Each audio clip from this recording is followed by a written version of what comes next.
Aku Prabu Patokol Bawarsari. Patokol Bawarsari iki dasar para nyata. Sapa kowe? Takon karo aku Werkudara. Lah iki sing tak goleki Dewi Werkudara ya iki. Ah, idiot. Gonjang Kanjeng langit kelap-kelap katon. Ler genjang alis risang mawe gandrung. Dereng paripurna. Nalika semanten pun purna. Sanjog para punakawan genya kegojekan madyaning alas Raramba nalika semanten dadak praptanipun Sang Raden Werkudara kalian Sang Raden Arjuna kayu kaget sanjog para punakawan.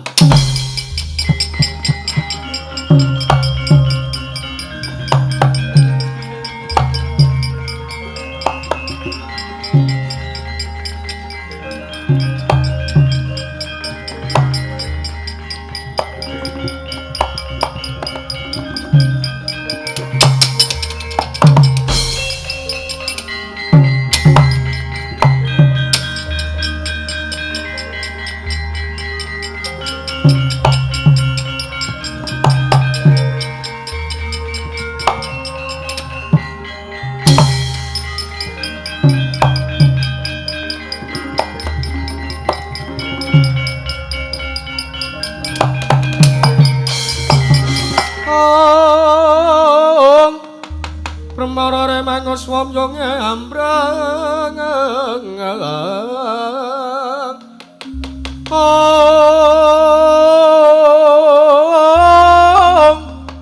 kate karenaning kaswase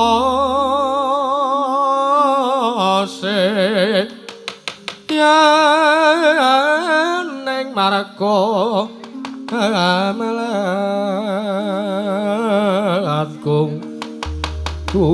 miring sang kandha mastrat maca long lalu hangulati surya mangrang sang wayah kula ngaturaken bekti kula kunjuk Ndara Werkudara. Nggih Ndara Werkudara kula ngaturaken bekti kula kunjuk Ndara Werkudara kalih Ndara Arjuna. Bekti kula kunjuk Ndara Werkudara Ndara Arjuna. Punakawan Petruk Garing lan Bagong tak tampa. Iya punakawan tak tampa kowe kabeh bektimu. Wonten apa Ndara kok sumengka tindahipun sajak rengut penggalipun wonten apa? Pasuryanipun sajak ngemu pasemon ingkang boten sae wonten apa Ndara Werkudara? Nggih Gus enten apa kok? Enten apa Ndara? Wah, Garing wonten dawuh. Petruk wonten dawuh. Ya aja kaget praptaku ning kene ora arep mbutuhke karo kowe. Lho, mbetake alis sinten? Aku mbutuhke kelawan adimu Bagong. Lho. Bagong jenengan betake? Iya. Lho, ajenge napa? Ya Bagong arep tak pateni tak nggo tumbal. Kinarya syarat sarana. Kondure Mbak Yuku Drupadya ning Praja Negara Ngamarta. Sik tak luruske iki to.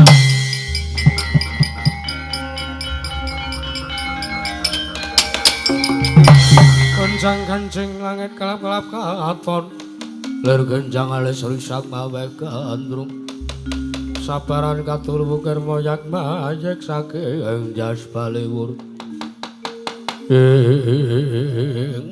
menggarian niku sing sanjang sinten sing ngendika ngoten niku sinten? Wah sing dawuh kaya ngono ora liya guruku ya bapakku ing Sukalima ya Durna bapakku. Ora tenan to. Akal-akalane Begawan Durna niku mesti meng kaya ngeten niku. Durna niku tukang nyebar wisa. Durna niku tukang ngapusi, Durna niku tukang icok-icok. Lah sampean niku pun bola-bali aja gilorapke kok. Sampean tesih percaya mawon niku sampean gadah penggalih napa mboten Ndara Werkudara?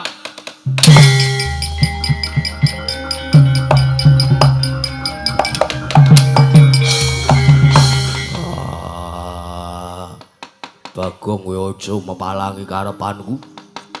Butuhe bakune ayo wis saiki tak gawa ning Ngastina. Kowe tak pateni wandamu tak go tumbal kondure Drupadi Mbak Yuku. Mboten isa. Kudu gelem mboten isa. Wah, nek kowe ora gelem kowe tak ruduh, mari peksa kowe tak pulosoro. Gong mlayu kok, mlayu ki.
Sing langit kelap-kelap katon lir genjang lis-lisang mawe gandrung sabaran katulu kermo yak mayek saking jas balewur tan murung maling semanten sang kelura bagong melajar dipun bujung dening sang Raden Werkudara kocap katorokasan sang kelura bagong mlebet wonten sak telenging wana kedadak ingkang sampun nganglang jagat nganglang bawana ngidri jagat ananging sang Hyang Resi Narada ingkang mrepeki kelangganing sang Punakawan Bagong wau.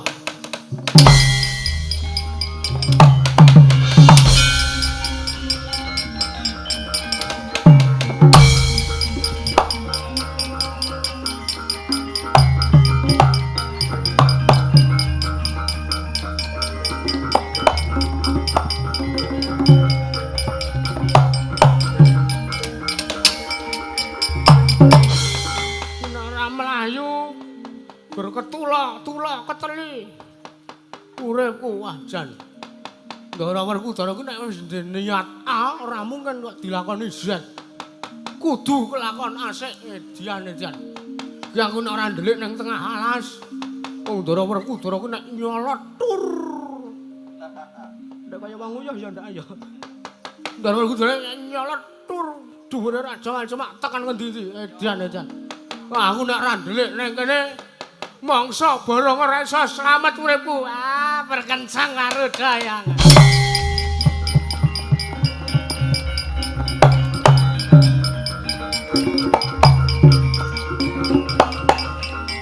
Wah.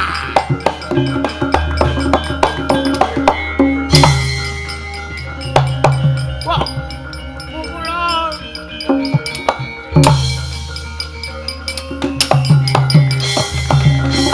Katlang ning kalanggiwan akar mandan moncar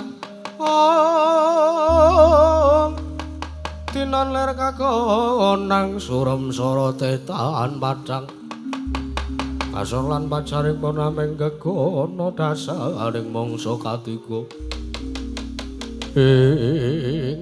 berkencang waru dayang wak Punakawan Bagong kita aja mlayu-mlayu mundak mengko kesel. Ora mlayu piye? Ora mlayu sandhak Ndara Werkudara entek. Kula patene Ndara Werkudara dinggo tumbal.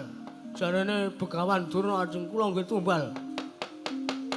Nggih srana kandhane Gusti Ayu Drupadi. Ya pancen sing dikekake sing diomongke Begawan Durna kuwi mbo ya bener nanging kabeh iki mono pancen wis dadi lagu lan lakon kita. Kakang. Nggih pripun? Sadurunge kita ulun dawuhi mlaku. Rana iki ngendikanake. Mbok kana aku dhewe ra weruh, Pak. Ngalor pun ngoten. Ha. Sadurunge kita ulun dawuhi mlaku ngalor kenceng aja ngasih menggak. Luwih dhisik kita ulun paringi pusaka aran kalung robyong. Tampanana, Pak.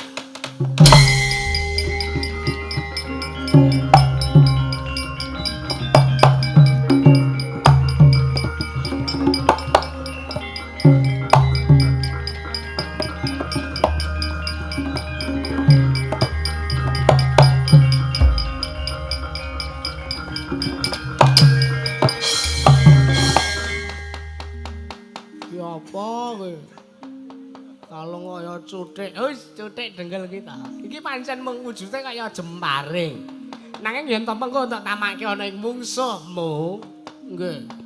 Mengko bakal malih dadi kalung. Ngoten Bu Kulun. Iya. Njar iki kula kan nandingi Dara. Ora. Kita mbok nyawulun jawi nandingi sartane ngundurke kridane Werkudara. Nanging mangerti ya Bagong, wektu dina iki Bendaramu Drupadi mapan ana ing negara Giri Kadasar. Mapan ing negara Giri Kadasar. Dicidra dening Nalendra Giri Kadasar, ya Nalendra Yaksa jejuluke Prabu Kalasereng. Njur kula kan pripun iki?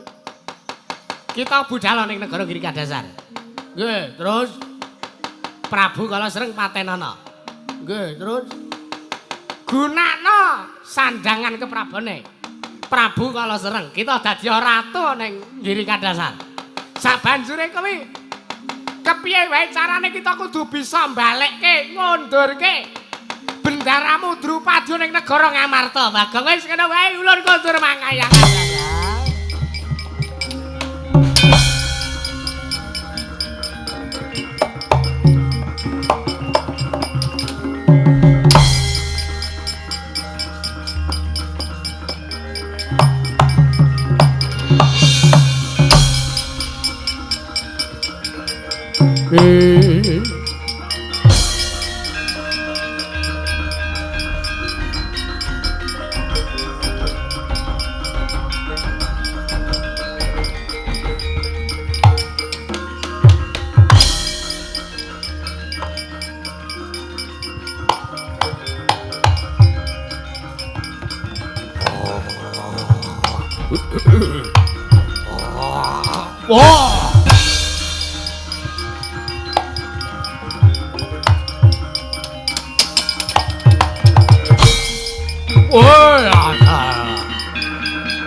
Sabdane engko gila ringkane kara saketer kene dongane engkong lir wuwu sing pene panca latala iki ana pawongan cacak iki kawula cilik ngadangi lakuku nggonku bakal siram jamas ana ing Bengawan iki. Kowe sapa Kisana? Kowe tak takon karo kowe aku. Kowe ratu buta ta kowe? Kowe dasar kepara nyata. Sapa jejulukmu? Takon karo aku Prabu Kalasereng Nalendra ing Giri Kadasar. Kowe sapa? Aku Bagong. Ya kowe sing tak goleki Prabu Kalasereng.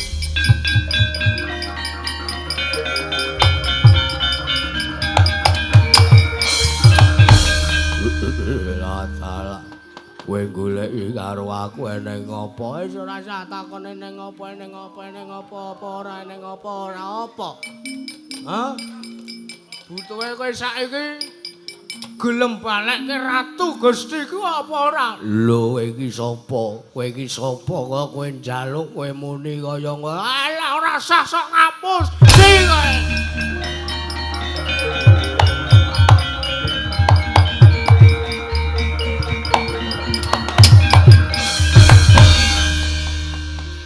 Edian. Ampuh tenan ya pusakane kae mau. Sekali keprok modar asalele tak duduk tambah pedet ulang pedet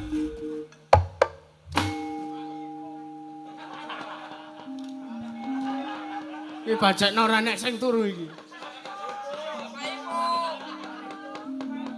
ya sesuai aplikasi Sing didhawuhi karo pukulan rada jane nek iso manteni Prabu kala seneng sandangan kanggo ya tak nggone kaya ngapa aku wangun ora nggo sandangan ratu.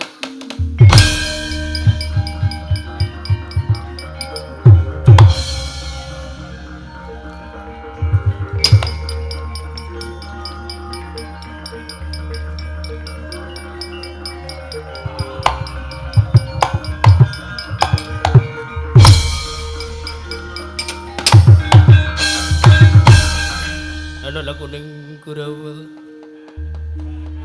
Pramatri sang Abimanyu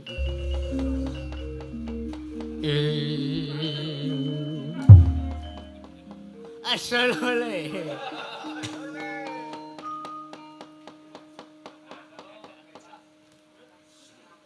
Seplit emungan. Ora apa-apa ngene-ngene oke. Online Shopee. Ora urusan. Anggere nggo sandangan ratu, sak dadi ratu ning negara Giri Kadasar.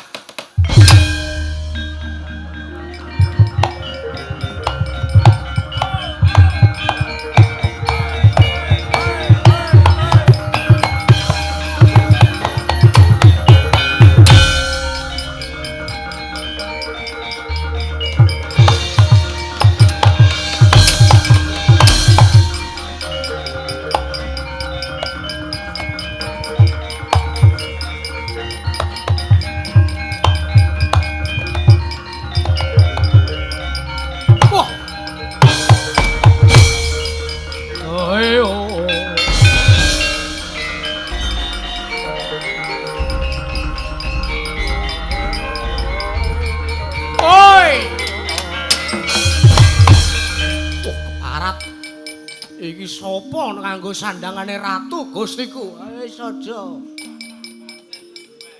Kakean gunem sing tanpa guna. Ya iki aku. Oh, sik jenengku mau sapa ya? Prabu Sukir. Oh, Prabu Sukir. Ya Prabu Pathokol Bawarsari.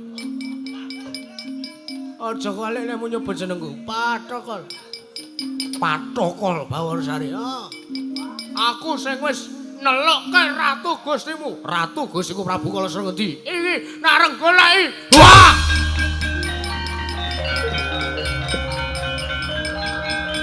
Wah!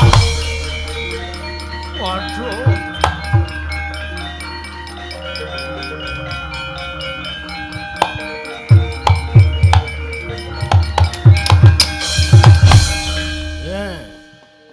Ampuh to aku. Waduh. Edian. Ora edan-edan iki tenanan iki.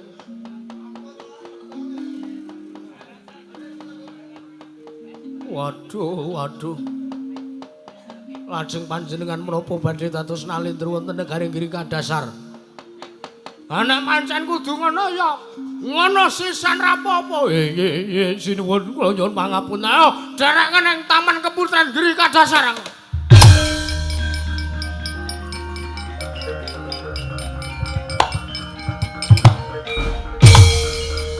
Oi.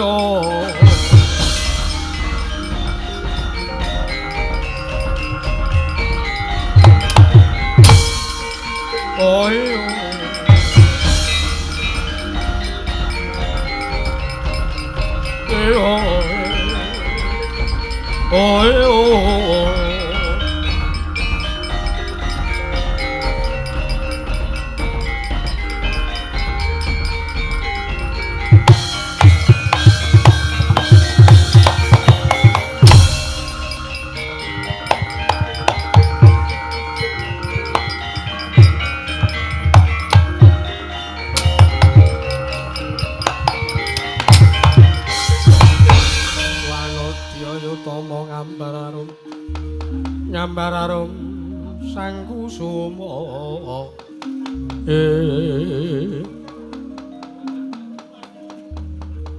nuwun sewu menika sinten wonten nalendra teka kulukipun gegeden wus ana cewek iki diajeng garwane wong kathah Sapa jenengmu Wara Drupadi? Jengandika sampun priksa kalian wis wae. Wong kowe kondang kawentar aku sak ketemu kowe nggon video-video kae kok. Napa lho? Alah kae lho. Sing didoni bareng lho. Ngawur ora. Iki ngene, Ratu Gustimu Prabu Kala Seneng wis tak pateni. Lah saiki sing dadi ratu ning Giri Kadasar ora liya mung panjenenganipun Ningsun. Ya sing dadi calon garwaning Diajeng wong ayu. Kula. Iya. Ayo. Drupadi. Tampanan katresnanku Drupadi. Tampanan katresnanku Drupadi.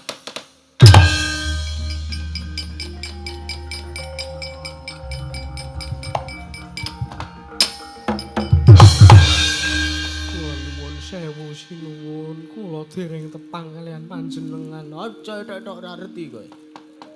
Ya iki Nalendra Giri Kadasar, Prabu Pathokol Bawarsari. Sinten? Pathokol Bawarsari. Sinuwun Prabu Pathokol Bawarsari. Ayo arep kleru to kowe, arep kleru to kowe. Ngati-ati nyebut jenengku. Nggih. Piye? Gelem tak rabi apa ora kowe? Kula purun dipun jawab kalian Jengandika nanging kula dipun paru langkung rumiyin. Oh ya, poligami. Nggih. Gampang. Ratu bagus kaya aku. Golek wedokan 1 2 3 4 5 gampang. Cepet pisan entuk tak rabi. Mana kabeh bareng iso. Dengan kekuatan anime. Jengandika menika iso. Sapa sing kudu tak maru? Sapa sing kudu tak rabi luwih dhisik kanggo maru sliramu Diajeng garwaning wong kathah. Mboten sanes kejawi putri saking Jodipati. Pun Dewi Werkudara sinuwun.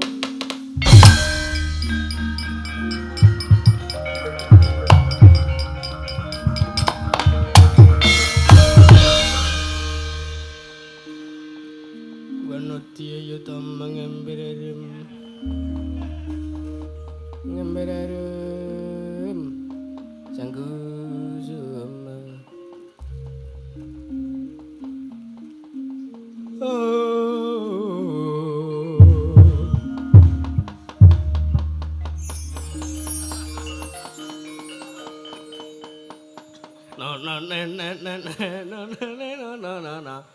Ya tak marune. Waktu dina kuwi aku ora arep kongkonan pateh goblok iki. Mangkat dhewe nak maru Dewi Werkudara Drupadi.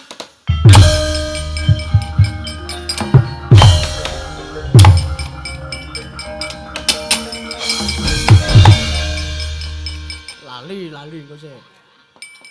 Manjingan nggon akeh. Iki jenenge tumuli. Watu le nemu ning nggon.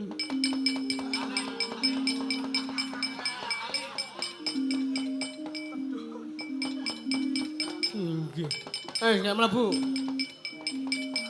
Alon-alon ning mlebu nek seret di anu sih. Apa pripun? Jarekmu nyinceng pupumu ketok. Wes. Dewi Werkudara. Dadi garwaku Yai.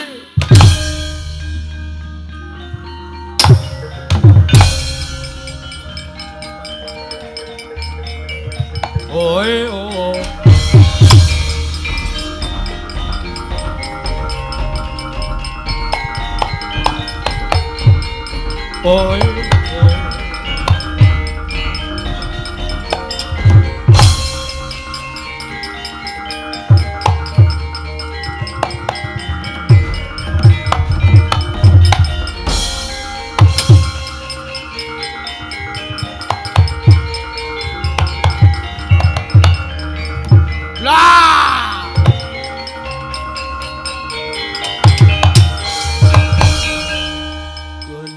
Kancing langit kelap-kelap kadang Nirkinjang alis ricang bawe gandrung Dung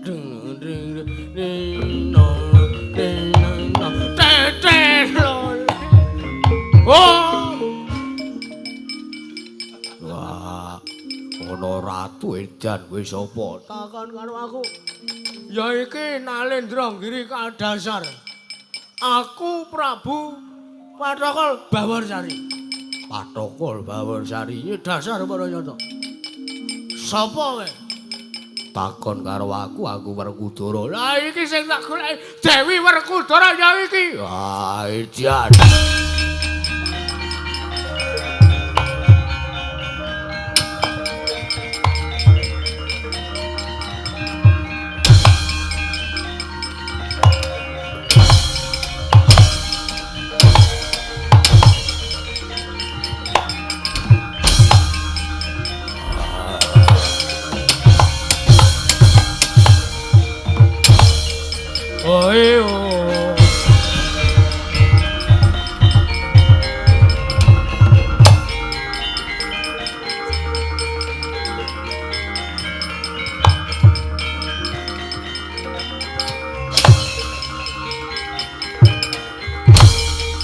Modar antum pisan sekelang.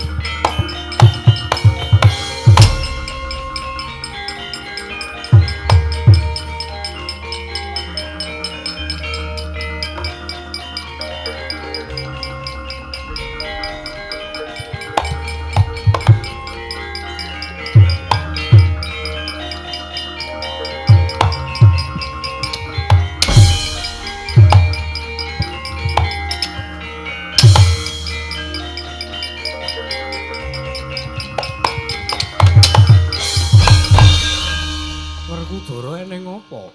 Kepiye? Nggonmu goleki kelawan Panakawan Bagong kepiye? Wah, ora ketemu. Loh. Ora ketemu kepiye? Malah aku ketemu ratu sing jeneng Prabu Patokol Bawarsari. Jare arep ngrabi kelawan Dewi Werkudara, aku ora trima. Werkudara diwedoke. Nek atase Werkudara iki satri aja dipati, aku ki cetha lanang. Kok dianggep wedok. Nah, tantem ora dirasake. Malah kono ngantem aku pisan aku jengkelang digetak buntal iki piye sideng kakangku. Mundur Yayi.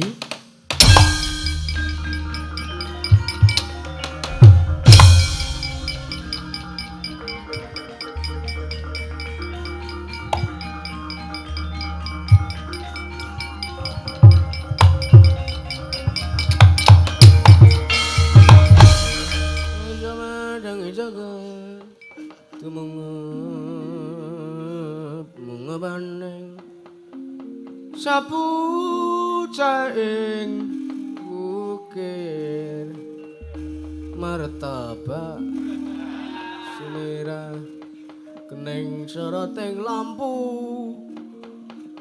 megalan gunung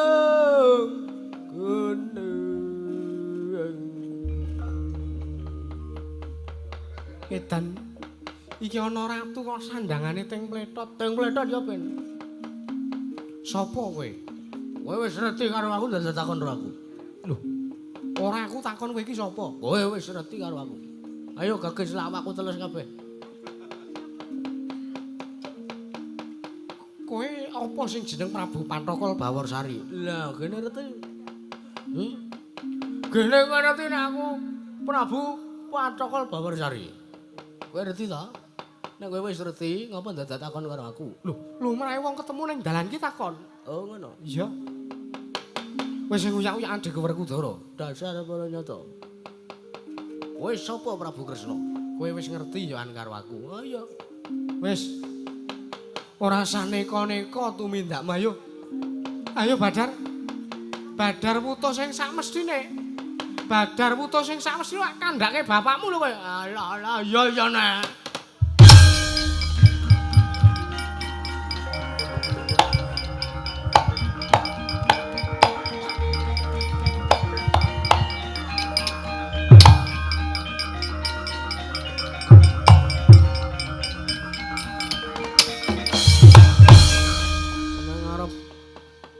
Mukti sedhilae kok ora oleh. Mare emosi. Saking dadak dadi ratu barang. Lah pukulan raja kok Anak kula menawa niku kula mung sendika dawuh saking Ewang Pikula Narada ngendikane nek kepengin Dewi Para Drupadi kondur kula kedah mateni Prabu Kalawereng. Oh ya ora ngono carane. Lah kula mung manut dawuh kok. Diomongi ngajal. Dasar kau keong racun. Baru kenal ngajak tidur. Kakang Semar iki anakmu polahe kaya ngene iki piye Kakang Semar?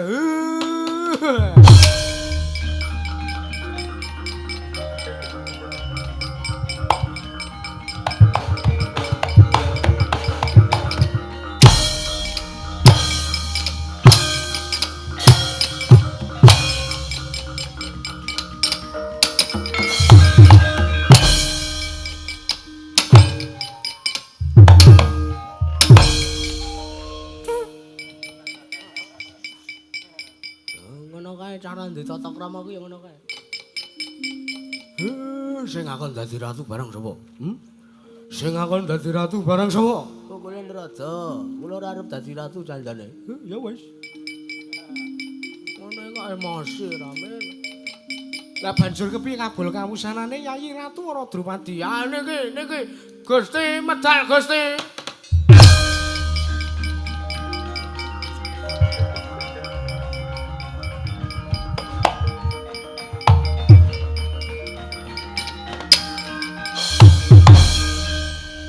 Suwe menawa metu-metu ya. Aku kudu dinganake iki. Bagong. Pripun krasa? Krasa padake. Warane Raja Maksama. Kula pentoke.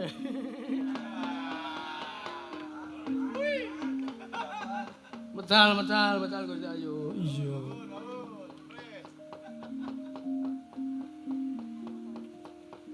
Lho teng pun sih matur nuwun nggih sami-sami. Piye lah dalah kok ana-ana wae lakon Werkudara saponi.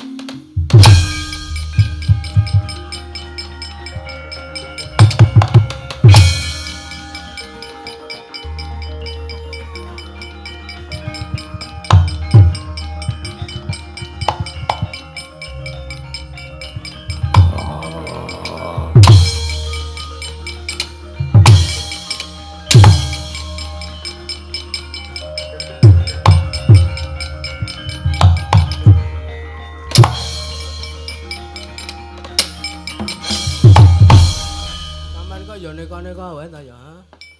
Wis cetha kula ki ra ndek salah apa-apa, kok kon mateni, ha?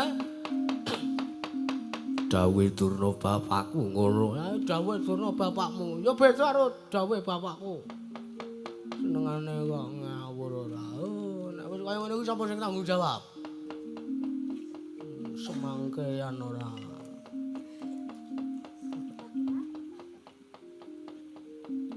Adicara sak menika sumene. Ulur wektu. Cah kok neka-neka ora. Lah Ndara karo Kudara nika mangrampungi nika Durga. Durga sapa? Senenge anggere kon ngetokke Durga. Padune arep ketemu ta kowe, Mir? Ha iya.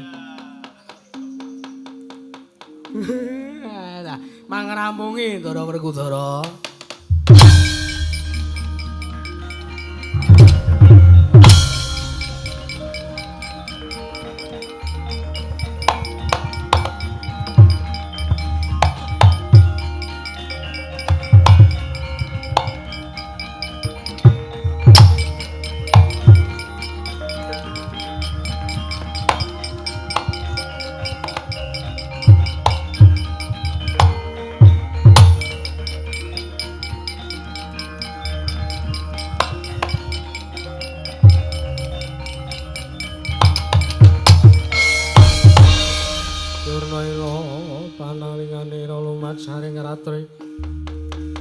Pinenggak jangkanira kapisanan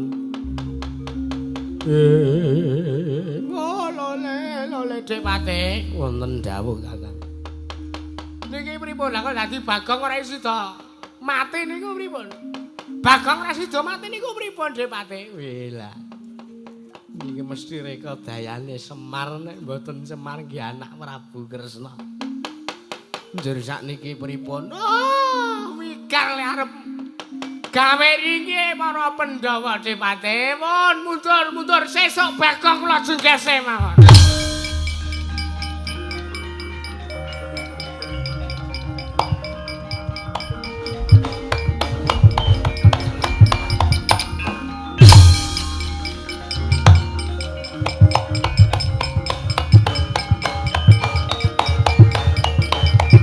Mandeg tumbas angkringan. Nggih.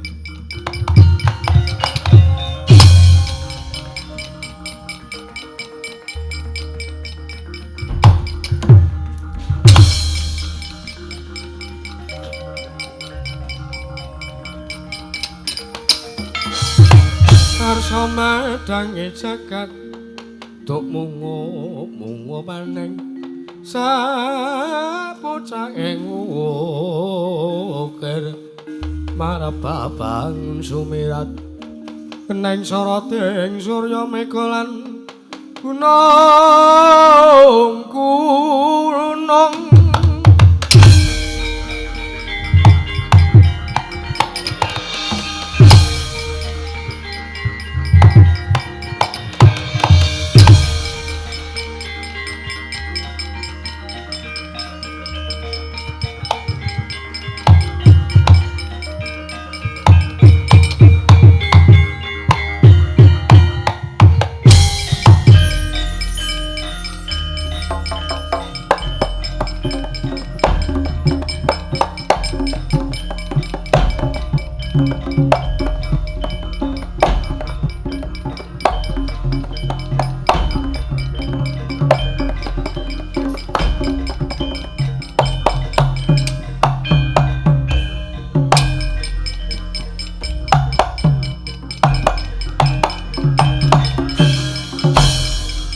Premarane manggo swami ngembreng. Ah, barang ngeten iki kaya suwe-suwan sae, Ndoro. Iya, semangke. Matur sembah nuwun, Ndoro. Barang, Mas, barang, Mas. Sedaya lelampahan sampun kalampah kanthi sae. Nyuwun pangapunten awit sedaya kalepatan kula dalu punika. Menawi kathah keladuhe ngatur kula nyuwun pangapunten. Saderenge golikan iki nggih ngulur wektu tesih wonten 10 menit. Ayo kawan-kawan berkemas-kemas. Habis itu ada pertanyaan dari Pak Guru. Piye apa? Cukup-cukup apa? Matur sembah nuwun. Sedaya sampun kelampahan Ndoro, anak kula sinaosa sakderenge jenengan sempet diblithuk kalih Begawan Durna kan mateni anak kula. Ning bejo Gusti tesih. Ngayomi kali anak kula Bagong wekasan mboten sida mangpateni. Iya, aku njaluk pangapura karo kowe Semar. Nggih mboten napa-napa. Wong niki niku pun kelakon, sing wis kelakon nggih pun mboten kula getuni Ndara. Tur kula niku kalih sinten-sinten niku mboten tau kok sing jeneng duwe rasa dendam. Nek enten tiyang sing nyiya-nyiya Semar disiya-siya kalih suwijining tiyang. Enten tiyang sing tumindak mboten sae kalih Semar. Kula ora melu-melu perkarane, dosane ben ditanggung dhewe. Mengke nek pun nganten ben ngerti kepiye rasane hukum karma menika wonten. Ya Semar jaluk ngapura nggih. Sami-sami kula nggih nyuwun pangapura kok Gus. Mbok menawi anggen kula sok kadang kala kalih jenengan sok didhawuhi sok ndablek. Mergo kula niki ben tuwek, kula lansia. Ya Semar nggih. Matur sembah nuwun. Rahayu kang samya tinemu rahayu kang samya pinanggih. Mugi-mugi sak kula warga ing laladan pedalangan Banyumanik ing mriki mugi-mugi tansah pinaringan sehat bagas waras, lancar rejeki ayem tata titi lan tentrem. Ya. Wahyu kamulyan tuwin wahyu katentreman tumedhak wonten ing bumi pedalangan Banyumanik mriki. Mugi nderek ndedonga mugi-mugi keluarga besar, keluarga ageng panjenenganipun Bapak Haji Hanafi sak kula warga anggenipun nglampahi pakaryan laku dharma ikhlas lahir lan batin. Mugi-mugi tansah pinaringan sehat rahayu wilujeng boten manggalangan sunggal punapa Ndara. Ya Semar nggih. Merga nuwun sewu wong kerja niku enten kaperang dados 3 variasi. Siji kerja keras utawa kerja keras.